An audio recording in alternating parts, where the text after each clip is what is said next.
이 사연은 전라도의 한 지역에 사시는 분의 실제 경험을 바탕으로 각색한 이야기입니다. 지금 생각해보니 그날이 모든 것의 시작이었던 것 같습니다. 아침 6시부터 일어나서 갈비찜을 만들기 시작했어요. 현진이가 갈비찜을 얼마나 좋아하는지 아시죠? 작년 추석에도 다른 음식은 젓가락도 안 대더니 갈비찜만 3그릇이나 먹었거든요. 그 모습이 얼마나 예뻤는지 지금도 눈에 선합니다. 시장에 가서 가장 좋은 갈비를 골라왔어요. 정육점 사장님이 오늘 갈비가 참 좋네요라며 특별히 살이 많이 붙은 것으로 골라주셨거든요. 배와 양파, 대추, 마늘까지 하나하나 정성스럽게 준비했습니다. 갈비를 손질하면서 현진이 얼굴이 자꾸 떠올랐어요. 할머니 갈비찜이 세상에서 제일 맛있어요 라고 했던 그 말이 귓가에 맴돌았거든요. 압력솥에 갈비를 넣고 끓이는 동안에도 마음이 설렜습니다. 이걸 현진이가 보면 얼마나 좋아할까, 깜짝 선물이 될 거야. 그런 생각들로 가득했어요.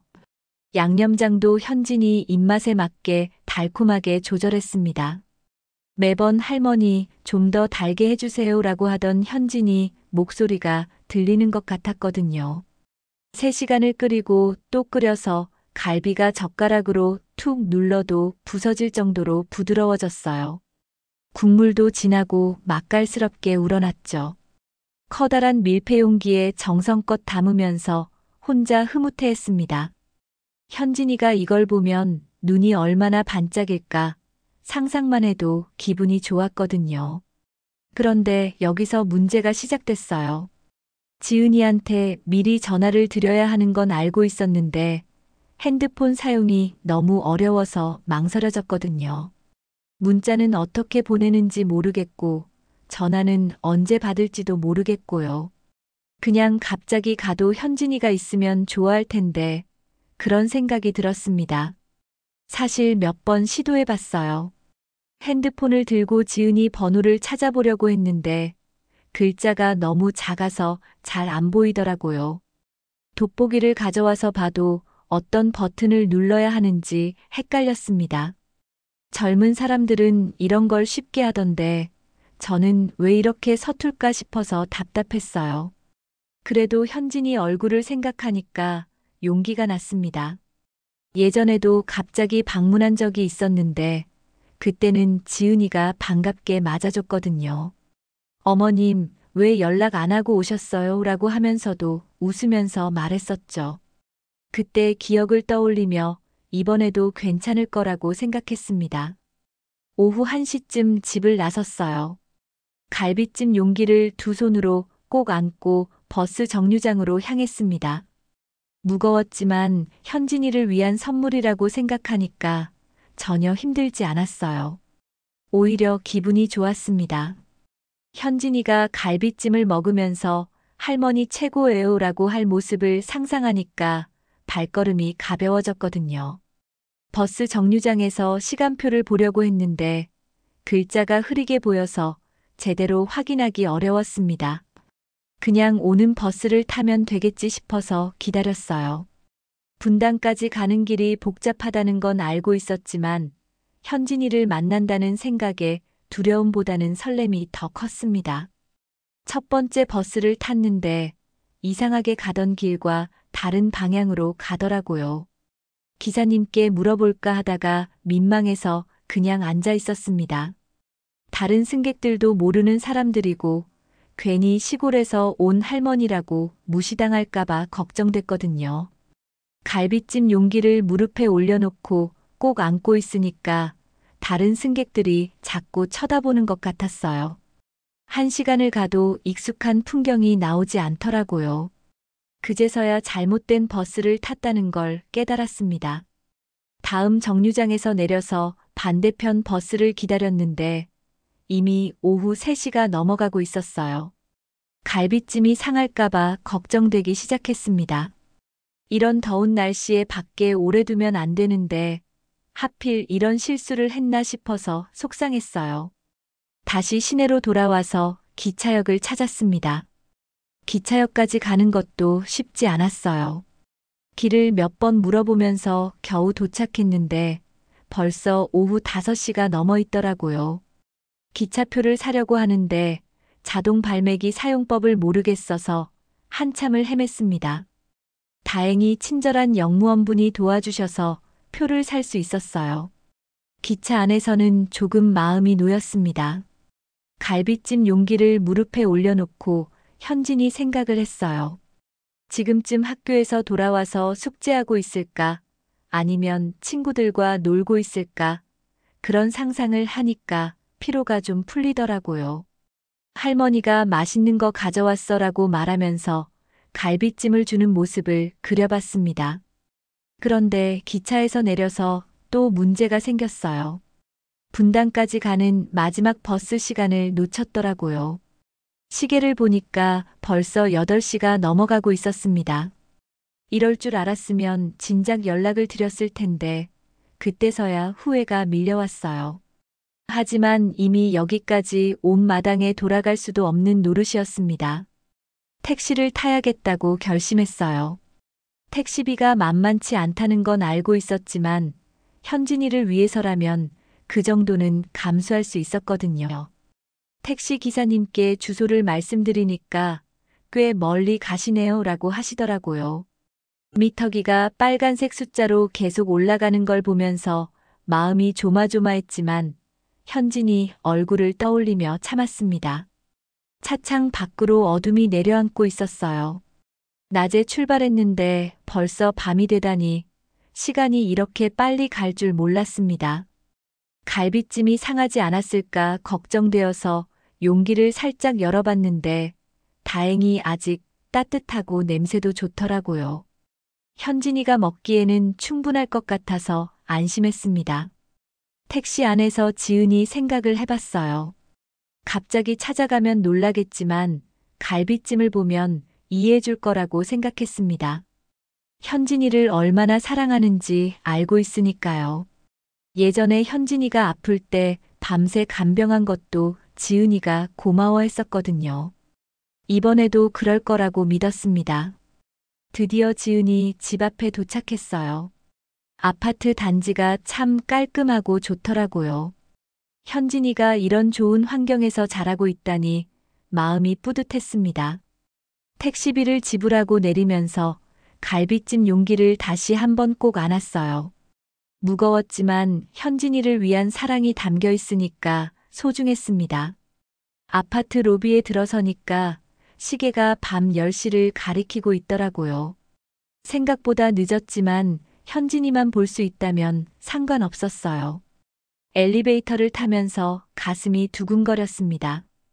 곧 현진이를 만날 수 있다는 기대감과 갑작스러운 방문에 대한 걱정이 동시에 밀려왔거든요. 하지만 현진이 웃는 얼굴을 상상하니까 모든 걱정이 사라졌습니다. 엘리베이터에서 내려서 지은이 집 문 앞에 섰습니다. 갈비찜 용기를 한 손으로 들고 초인종을 눌렀어요. 딩동 소리가 나면서 안에서 발소리가 들리더라고요. 현진이가 나올까, 지은이가 나올까, 가슴이 두근거렸습니다. 문이 열리기를 기다리면서 미소를 지었어요. 현진이가 보면 깜짝 놀라면서도 좋아할 모습이 그려졌거든요. 문이 열리는데 지은이가 나왔습니다. 그런데 표정이 영 좋지 않더라고요. 어머님? 하면서 놀란 표정으로 저를 쳐다봤어요. 반가운 기색은 전혀 없고 오히려 당황스러워하는 것 같았습니다. 안녕, 지은아. 현진이 좋아하는 갈비찜에서 가져왔어라고 말하면서 용기를 들어 보였어요. 어머님, 왜 연락도 없이 오셨어요? 지금 너무 늦었잖아요. 지은이가 퉁명스럽게 말하더라고요. 목소리 톤이 차갑게 느껴졌습니다. 예전에 들어본 그 따뜻한 목소리가 아니었어요. 연락하려고 했는데 핸드폰이 너무 어려워서 변명하려고 했지만 지은이는 들으려 하지 않았습니다. 현진이 갈비찜 정말 좋아하잖아. 오늘 아침부터 정성껏 만들었어. 갈비찜 용기를 지은이 쪽으로 내밀었어요. 그런데 지은이는 그냥 받기만 하고 고맙다는 인사도 없더라고요. 뚜껑을 열어서 냄새라도 맡아볼 줄 알았는데 그냥 현관 신발장 위에 올려놓았습니다. 그 모습을 보니까 마음이 서운해지기 시작했어요. 현진이 어디 있어? 잠깐만 얼굴 보고 갈게 목을 길게 빼고 거실을 들여다봤습니다. 현진이 목소리라도 들리면 좋겠는데 집안이 조용하기만 했어요. 현진이 벌써 잤어요. 내일 학교 가야 해서 일찍 재웠거든요라고 지은이가 말했습니다. 벌써 잤다니 아직 10시밖에 안 됐는데 너무 이른 것 같았어요. 그럼 내가 내일 아침에 현진이 깨우면서 갈비찜 줄게.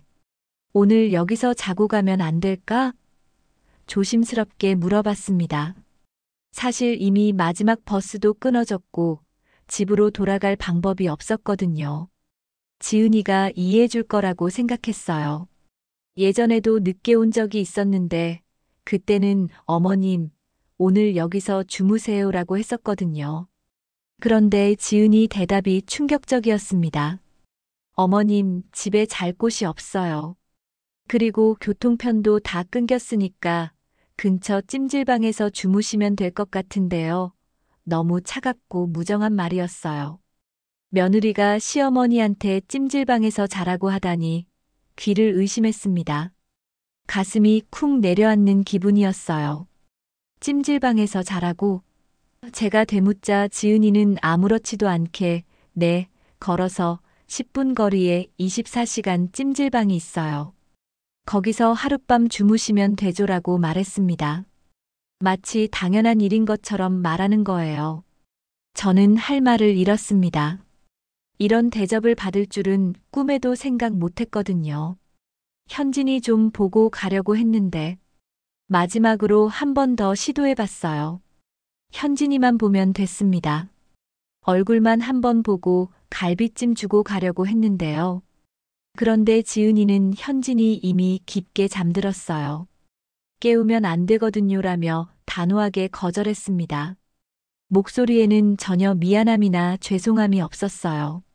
문을 닫으려는 지은이를 보면서 마음이 무너져 내리는 것 같았습니다.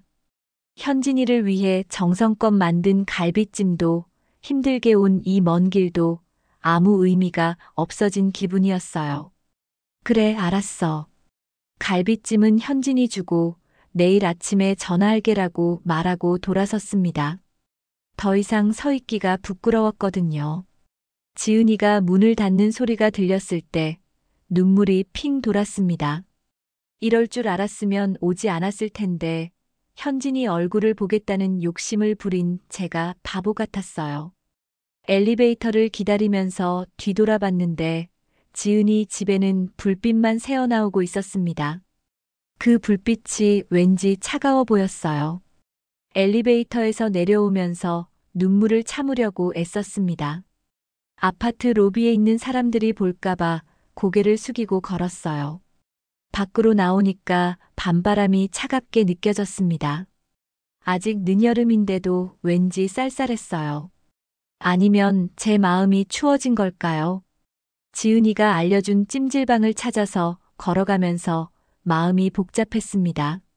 10분이라고 했는데 실제로는 20분도 넘게 걸린 것 같았어요. 길을 2번이나 잘못 들어서 헤맸거든요. 이 늦은 밤에 낯선 동네를 혼자 걸으니까 무섭기도 했습니다. 가로등 불빛만 의지해서 걸으면서 현진이 생각이 자꾸 났어요. 지금쯤 현진이는 꿈나라에서 뭘 꿈꾸고 있을까? 할머니가 온 줄도 모르고 자고 있겠구나 싶었습니다. 드디어 찜질방을 찾았어요. 24시간이라는 간판이 번쩍번쩍 깜빡이고 있더라고요. 입구에서 잠깐 망설였습니다. 평생 찜질방에서 자본 적이 한두 번밖에 없었거든요. 그것도 가족들과 함께 갔을 때였는데 이렇게 혼자 와서 자게 될 줄은 몰랐어요.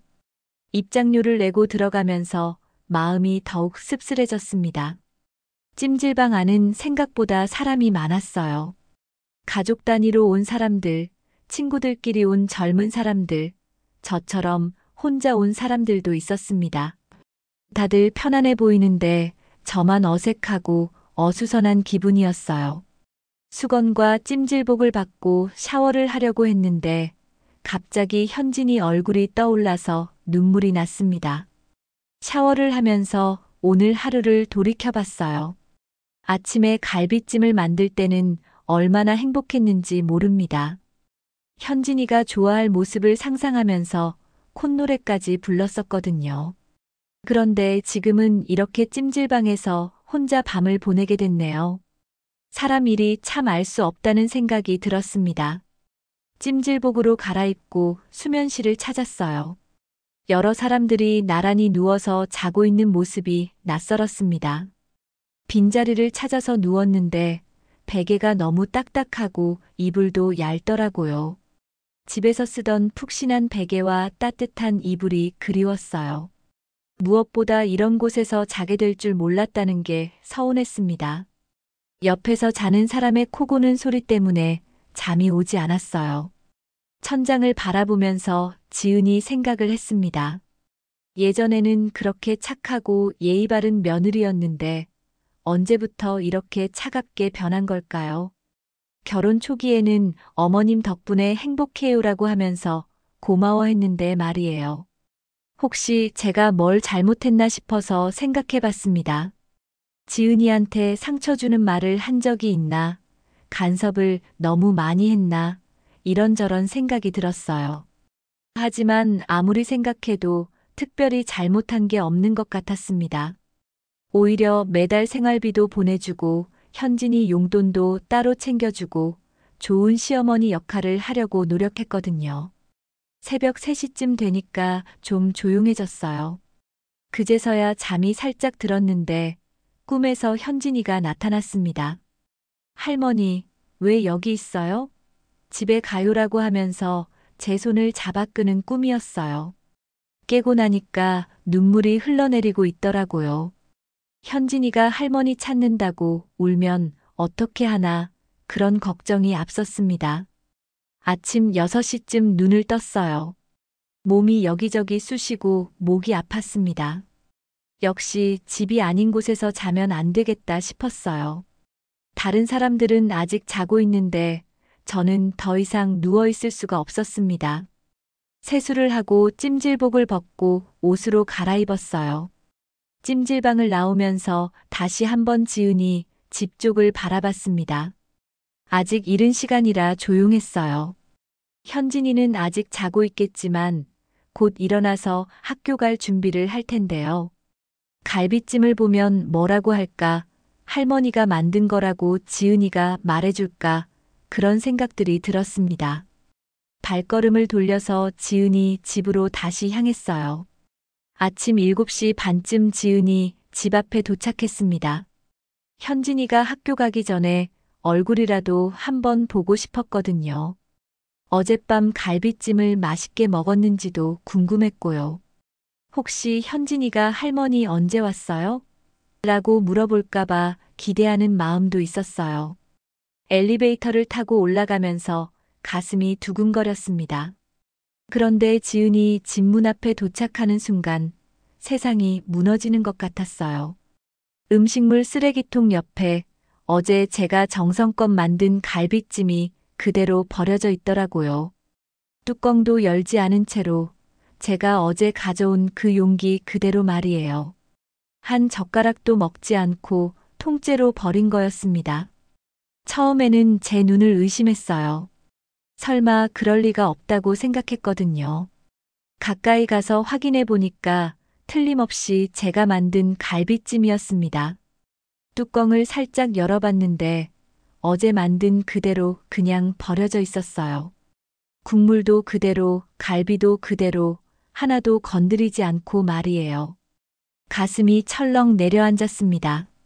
어제 아침 6시부터 3시간이나 끓이고 또 끓여서 만든 갈비찜을 현진이를 위해서 정성껏 준비한 그 음식을 이렇게 버리다니요. 눈물이 왈칵 쏟아졌어요. 이런 기분을 뭐라고 표현해야 할지 모르겠더라고요. 배신감이라고 해야 할까요? 모멸감이라고 해야 할까요? 무릎이 후들거려서 계단에 주저앉았습니다. 내 정성을 이렇게 버리다니. 혼잣말이 저도 모르게 나왔어요. 아침부터 장을 보러 가서 가장 좋은 갈비를 골라왔던 것, 현진이 얼굴을 떠올리며 양념장을 만들었던 것, 갈비가 부드러워질 때까지 기다렸던 그 시간들이 모두 헛된 일이 되어버린 기분이었습니다. 더 충격적인 건 현진이한테도 주지 않았다는 거였어요. 현진이가 갈비찜을 좋아한다는 걸 지은이도 알고 있을 텐데 왜 아이한테도 보여주지 않고 그냥 버린 걸까요? 현진이가 할머니가 갈비찜 가져왔어요? 라고 물어보면 뭐라고 대답할 건가요? 아니면 아예 말하지도 않을 건가요? 휴지로 눈물을 닦으면서 일어섰어요. 이대로 있을 수는 없었습니다. 지은이한테 따져봐야겠다고 생각했어요. 왜 갈비찜을 버렸는지 현진이한테는 말해줬는지 물어보고 싶었거든요. 초인종을 눌렀는데 한참 만에 지은이가 나왔습니다. 아직 잠옷 차림이었어요. 어머님, 또 왜 오셨어요? 지은이가 귀찮다는 표정으로 말했습니다. 눈이 부시다는 듯이 찌푸리면서 말이에요. 저는 갈비찜 용기를 들고 지은아, 이게 뭐야? 왜 갈비찜을 버렸어? 라고 물었습니다. 목소리가 떨리더라고요. 화가 나기도 하고 서운하기도 하고 복잡한 감정이었어요. 아, 그거요? 현진이가 갈비찜 안 좋아한다고 했어요. 그래서 그냥 치웠어요 라고 지은이가 무심하게 대답했습니다. 마치 당연한 일인 것처럼 말하는 거예요. 미안하다는 말도 없고 죄송하다는 기색도 전혀 없었습니다. 오히려 귀찮아한다는 표정만 역력했어요. 현진이가 갈비찜 안 좋아한다고? 그럴 리가 없어. 작년 추석에도 세 그릇이나 먹었는 걸 제가 항변했습니다. 현진이가 갈비찜을 얼마나 좋아하는지 지은이도 잘 알고 있을 텐데 왜 거짓말을 하는 건지 이해할 수 없었어요. 그때랑 지금이랑 다르죠. 애들 입맛은 자주 바뀌어요라고 지은이가 퉁명스럽게 말했습니다. 그 순간 모든 게 명확해졌어요. 지은이는 처음부터 갈비찜을 현진이한테 줄 생각이 없었던 거예요. 그냥 저를 빨리 돌려보내려고 받아놓고는 바로 버린 거였습니다. 현진이 입맛이 바뀌었다는 것도 핑계였어요. 제 정성을 무시하고 싶었던 거겠죠. 그래도 아이한테 물어보기라도 했어야 하는 거 아니야? 할머니가 만들어줬다고 말해주기라도 하고. 제 목소리가 점점 높아졌습니다. 참고 참았던 감정이 터져나오기 시작했어요. 지은이는 여전히 무표정한 얼굴로 현진이 잠들어서 깨우기 싫었어요. 그리고 안 먹을 것 뻔한데 뭘 물어봐요라고 말했습니다. 그 말을 듣는 순간 정말 화가 치밀어 올랐어요. 안 먹을 것 뻔하다니 현진이가 할머니 손맛을 그렇게 무시할 아이가 아닌데 말이에요. 지은아, 너 지금 뭐 하는 거야? 시어머니가 정성껏 만든 음식을 이렇게 대접하는 게 맞아? 라고 따졌습니다. 목소리가 떨렸지만 더 이상 참을 수 없었거든요. 어머님, 요즘 현진이가 갈비찜 안 먹어요. 기름진 음식 싫어한다고 해서 담백한 음식만 해주고 있거든요. 지은이가 변명을 늘어놓았습니다. 하지만 표정에는 전혀 미안함이 없었어요. 오히려 제가 트집 잡는다는 듯한 표정이었습니다. 그럼 미리 그렇게 말해주지 그랬어. 내가 헛수고했잖아. 연락도 없이 갑자기 오셔서 어떻게 미리 말해요. 어머님이 핸드폰 써서 연락 주시면 이런 일 없을 텐데 지은이가 되레 저를 탓하더라고요. 연락 없이 온 게 잘못이라는 식으로 말하는 거예요. 그 말이 맞기는 했지만 그렇다고 해서 정성껏 만든 음식을 버려도 되는 건 아니잖아요. 그래, 연락 안 한 건 내 잘못이야. 하지만 그렇다고 해서 음식을 통째로 버리는 게 맞아? 맛이라도 보고 버렸으면 모르겠는데 뚜껑도 열어보지 않고 버리다니 제 목소리가 커졌습니다. 복도에 울려 퍼질 정도로 말이에요. 다른 집에서 나와서 쳐다볼까봐 걱정되었지만 참을 수가 없었어요. 지은이가 주변을 둘러보더니 어머님, 목소리 좀 낮춰주세요. 이웃들 다 들어요라고 말했습니다. 부끄럽다는 표정이었어요. 하지만 사과는 여전히 하지 않았습니다. 낮춰달라고?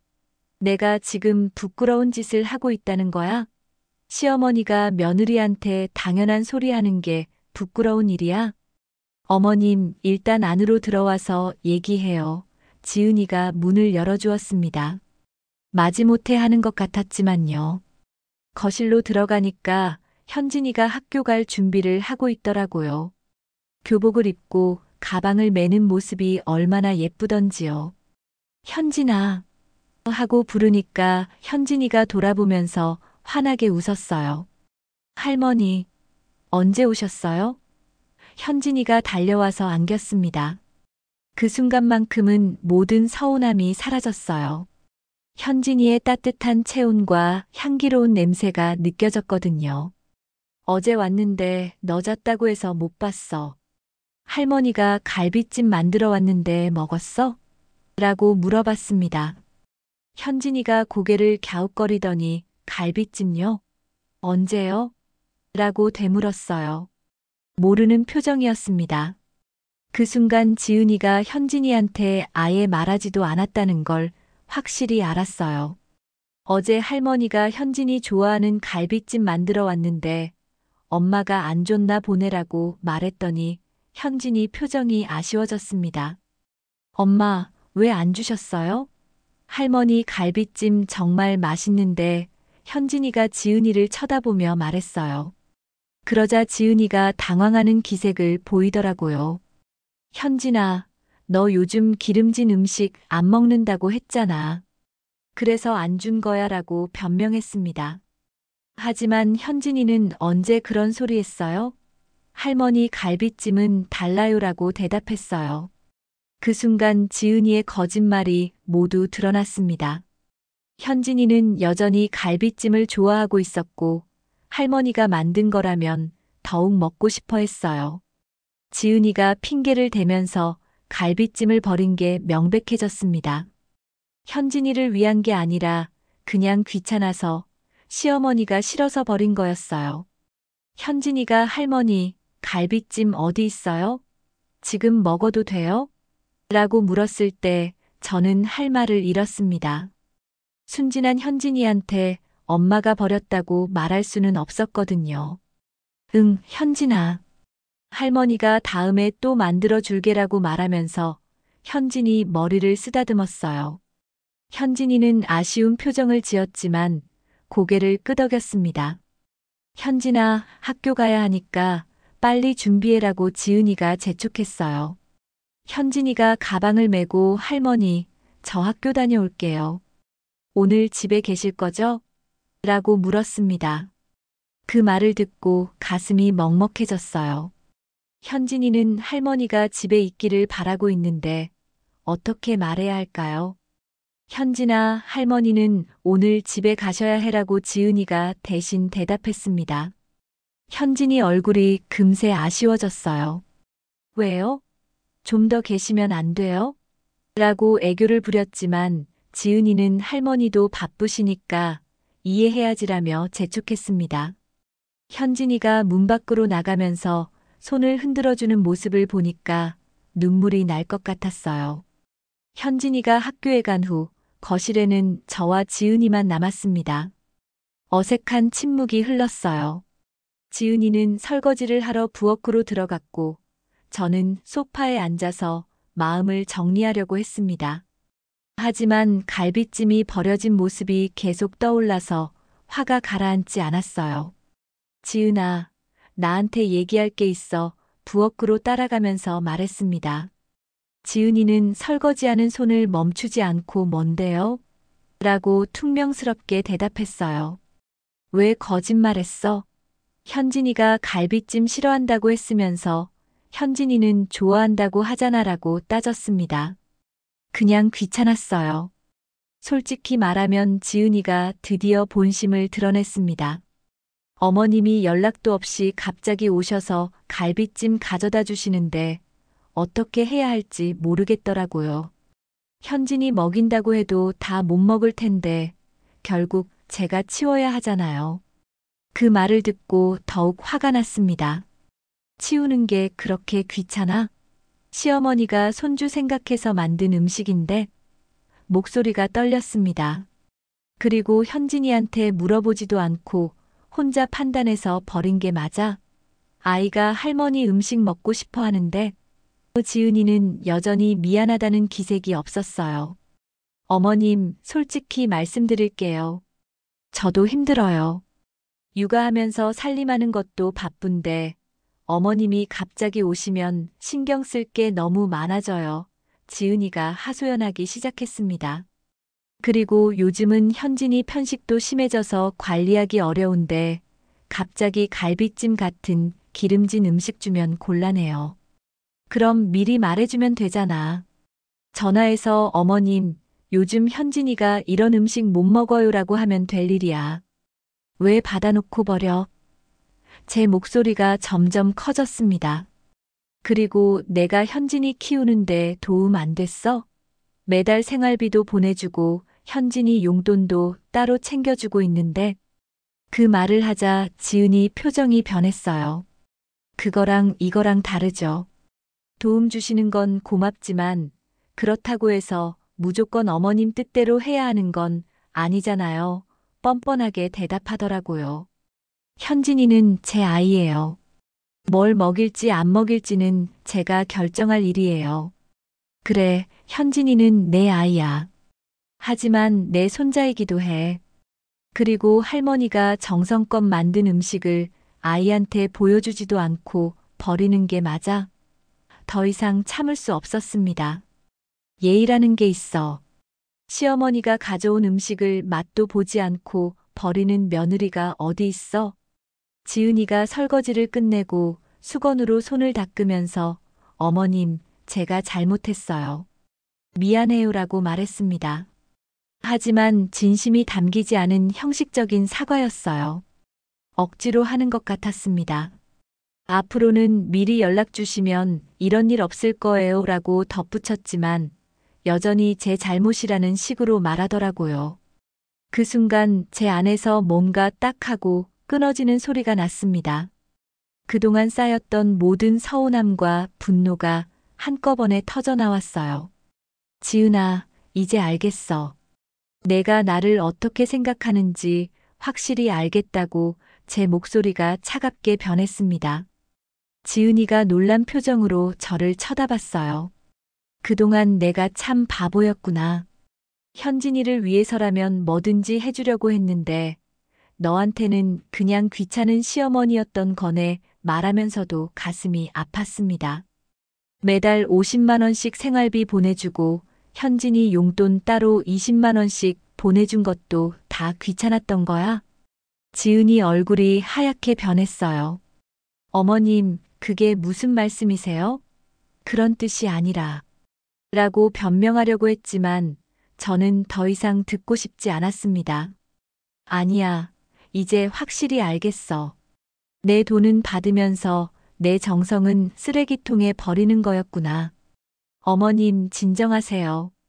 제가 사과했잖아요 라고 지은이가 말했지만 그 사과가 얼마나 형식적인지 다 보였어요.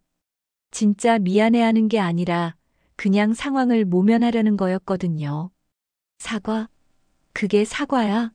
진심도 없으면서 제 목소리가 떨렸습니다. 좋아.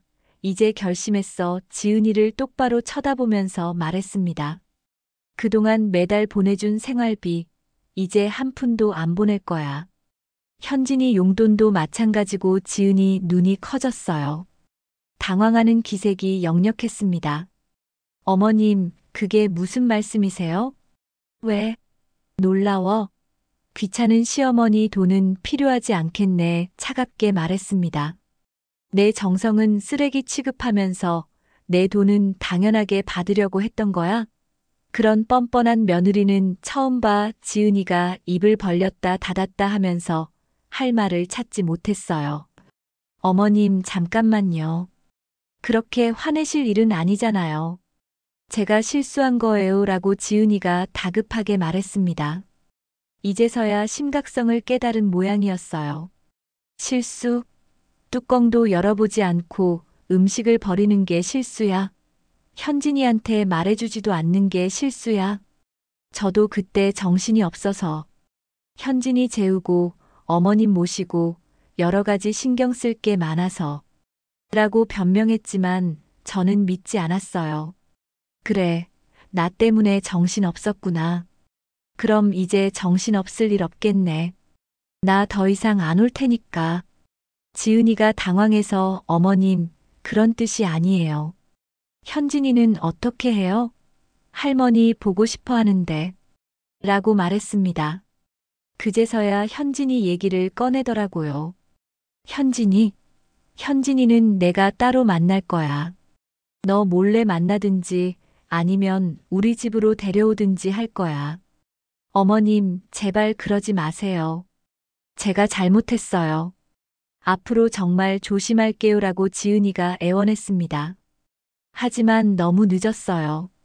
이미 제 마음은 돌이킬 수 없을 만큼 상처받았거든요. 조심한다고? 뭘 조심해? 시어머니 정성 무시하는 거 조심한다고? 현관으로 향하면서 마지막으로 말했습니다. 지은아, 이제 우리 관계는 여기까지야. 현진이 때문에 아예 연락 안 할 수는 없겠지만 너한테는 더 이상 신경 안 쓸 거야. 생활비도 용돈도 갑작스러운 방문도 모두 없을 거야. 지은이가 뭔가 말하려고 했지만 저는 듣지 않았어요. 엘리베이터를 타고 내려오면서 마음이 복잡했습니다. 서운하고 화나기도 했지만 한편으로는 후련하기도 했어요. 그동안 눈치 보면서 살았던 게 얼마나 힘들었는지 이제야 깨달았거든요. 며느리 비위 맞추려고 애쓰고 생활비 보내주면서도 고마워하지 않는 모습에 상처받고 그런 날들이 이제는 끝난 거예요. 집으로 돌아가는 길에 현진이 생각이 많이 났습니다. 아이는 잘못이 없는데 할머니를 못 보게 될까봐 걱정됐어요. 하지만 방법은 있을 거예요. 현진이와는 따로 연락하고 만날 수 있을 테니까요. 오히려 지은이 눈치 보지 않고 현진이와 시간을 보낼 수 있을지도 모르겠어요. 이제 저는 제 인생을 살아가려고 합니다. 며느리 비위 맞추느라 힘들어하지 않고 제가 하고 싶은 일들을 하면서 지낼 거예요. 현진이는 여전히 사랑하지만 지은이와의 관계는 정말 끝이에요. 그날 버려진 갈비찜처럼 우리 관계도 그렇게 끝나버린 거죠. 하지만 저는 후회하지 않아요. 제 정성을 무시당하면서까지 굽혀 살 수는 없거든요.